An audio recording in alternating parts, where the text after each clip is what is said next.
அஸ்ஸலாமு அலைக்கும் வரஹ்மத்துல்லாஹி வபரக்காத்துஹு. உணவளிக்கும் இரட்சகன்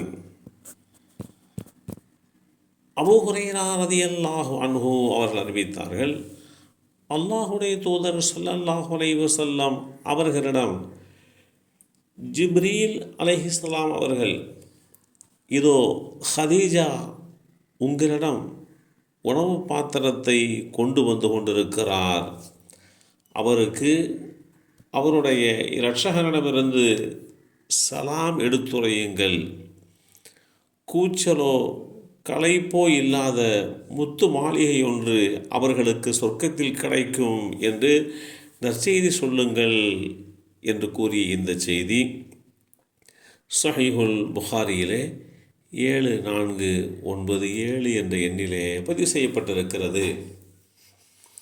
சதா ஏனைய படைப்பினங்களுக்கும் உணவளிக்கும் பொறுப்பு நம்மை படைத்த இரட்சகனை சார்ந்தது. அந்த இரட்சகன் தன் புறத்திலே இருந்து வழங்கப்படுகின்ற உணவுகளை இன்னொருவருடைய துணை கொண்டு அவர்களுக்கு கொண்டு வந்து சேர்க்கிறான். குர்ஆனிலே அல்லாஹ் குறிப்பிடுகின்ற போது, உங்களுக்கு வாக்களிக்கப்பட்டவையும் உங்கள் உணவும் வானத்தில்தான் இருக்கின்றன.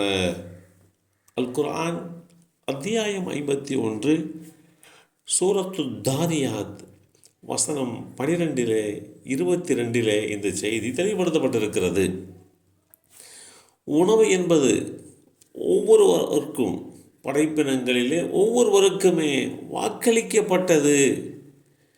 அது ஏற்கனவே சித்தப்படுத்தப்பட்ட நிலையில் உள்ளது என்பதை அல்லாஹ் தெளிவுபடுத்தி காட்டுகிறான். உணவளிக்க அல்லாஹ் பொறுப்பேற்று கொள்ளாத உயிரினம் ஒன்றுமே பூமியில் இல்லை. அவை உயிருடன் வாழுகின்ற இடத்தையும் அவை இறந்து அடங்கும் இடத்தையும் அல்லாஹ் அறிந்தே இருக்கிறான். இவை அனைத்தும் தெளிவான அவனுடைய பதிவு புத்தகத்தில் பதிவாக இருக்கின்றன. அல் குர்ஆன் அத்தியாயம் 11 சூரத்து ஹூத் வசனம் 6 இந்த செய்தி தெளிவுபடுத்தப்பட்டிருக்கிறது. ஏனைய படைப்பினங்களுக்கும் உண்டான உணவு அது அல்லாஹுவின் பொறுப்பில் உள்ளன என்பதையும் அவன் முறைப்படுத்தி அந்த படைப்பினங்களுக்கு வழங்கி கொண்டிருக்கிறான் என்கின்ற செய்தியையும் இந்த வசனம் எடுத்துரைக்கிறது. ஒரு ஊராரை அல்லாஹ் அவர்களுக்கு உதாரணமாக கூறுகிறான். அந்த ஊர் மிக்க செழிப்பாகவும் அதில் இருந்தவர்கள் திருப்தியோடும் அச்சமற்றும் இருந்தனர். அவர்களுக்கு வேண்டிய பொருட்கள் அனைத்தும் ஒவ்வொரு திசையிலே இருந்தும் தடையின்றி வந்து கொண்டிருந்தன. இந்நிலைமையில் அந்த ஊர்வாசிகள் படைத்த இரட்சகனை நிராகரித்து படைத்த இரட்சகனுடைய அருட்கொடைகளுக்கு நன்றி செலுத்தாமல் மாறு செய்தனர்.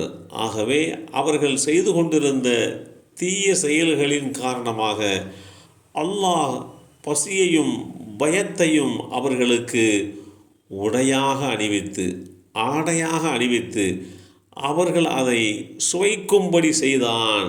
அல் குர்ஆன் அத்தியாயம் 16 சூரத்து நஹல் வசனம் 112 இந்த செய்தி தெளிவுபடுத்தப்பட்டிருக்கிறது. படைத்த இரட்சகனுக்கு மாறு செய்ய முற்படுகின்ற போது அவர்களுக்கு உண்டான அந்த உணவு கிடைப்பதிலே சிரமமும் கஷ்டமும் அமைந்து விடுகிறது. அது பஞ்சமாக கூட மாறிவிடுகிறது.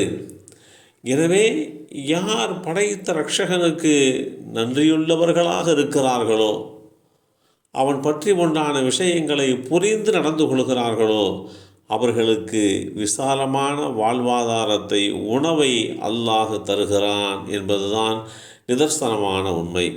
எல்லாம் வல்ல அல்லாஹு தஆலா நமக்கும் நம் சந்ததிகளுக்கும் விசாலமான வாழ்வாதாரத்தை, உணவையும் குடிபானத்தையும் வழங்கி அருள் புரிவானாக. அஸ்ஸலாமு அலைக்கும் வரஹ்மத்துல்லாஹி வபரக்காத்துஹு.